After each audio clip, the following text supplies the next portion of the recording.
Bom dia a todos. Vamos desculpar que não vou poder ficar. Os compromissos meus. Vocês já viram falar de cineasta de gravata, né? Então tem momentos da vida que a gente põe gravata.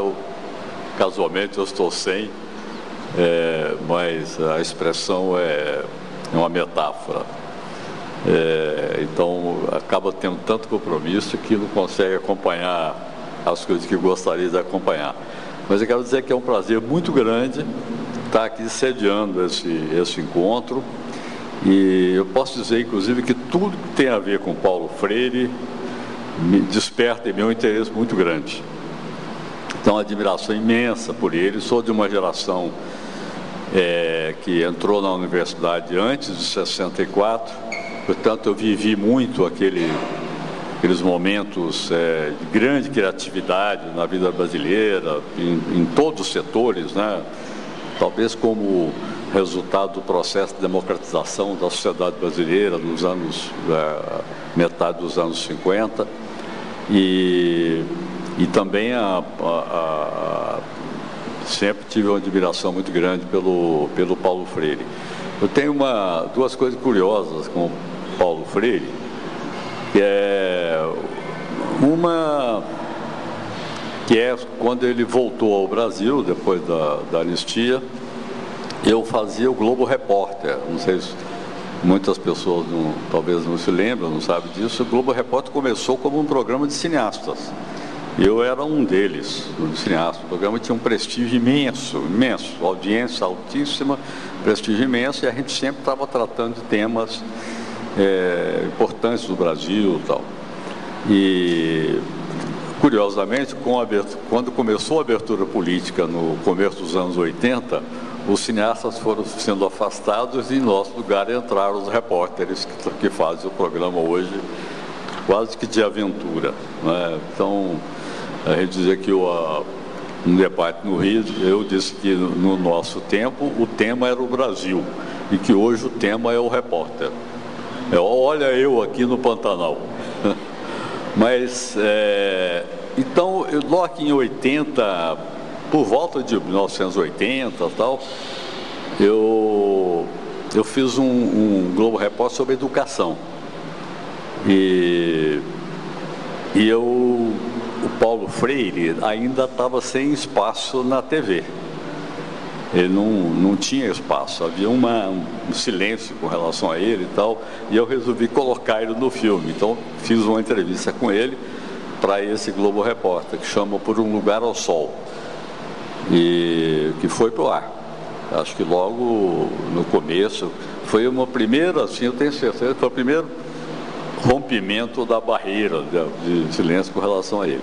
A outra coisa muito curiosa é que depois disso, acho que um ano depois ou 2 anos depois, eu fiz eu já estava fora da Globo, mas eu fiz um outro Globo Repórter sobre educação, também sobre educação.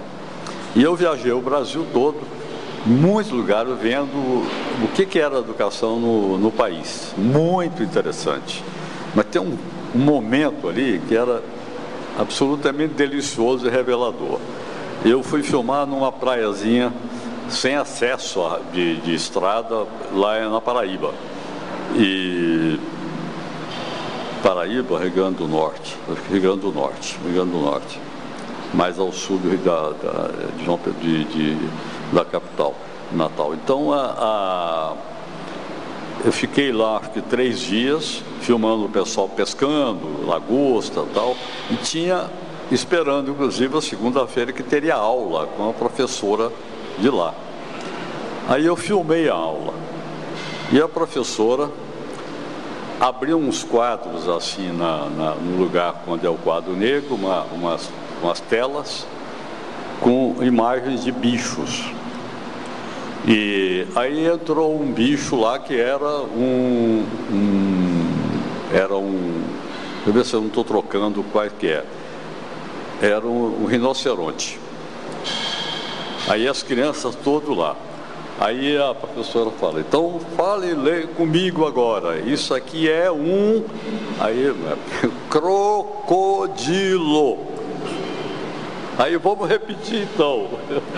Isso aqui, o que é a palavra embaixo? Crocodilo, assim, bem pronunciado e tal.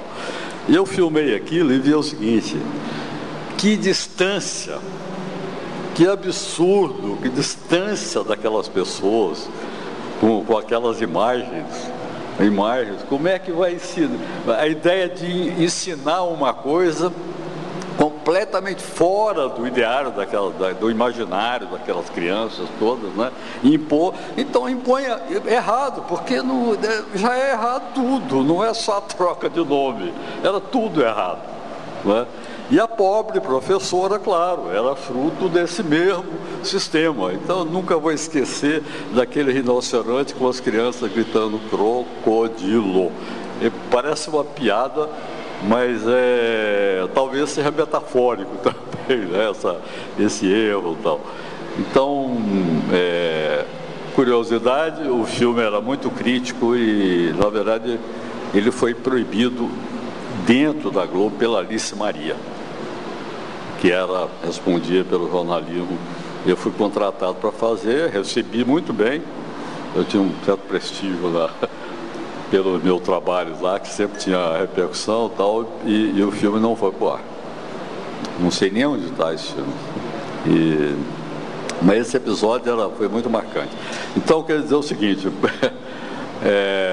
casos à parte, mas dizer que eu estou muito contente, estamos todos muito contentes, é uma honra para o Memorial estar sediando esse encontro, e mostrar, dizer que é uma preocupação muito grande da gente implementar e trabalhar muito nessa ligação do Memorial com esse tipo de trabalho, com a universidade, com as instituições que pensam o Brasil e tal. Nós estamos do lado de vocês, pelo menos nessa gestão, tá bom? Então eu queria pedir licença a vocês para me retirar, tá? Sucesso para esse encontro, parabéns, tá? Obrigado.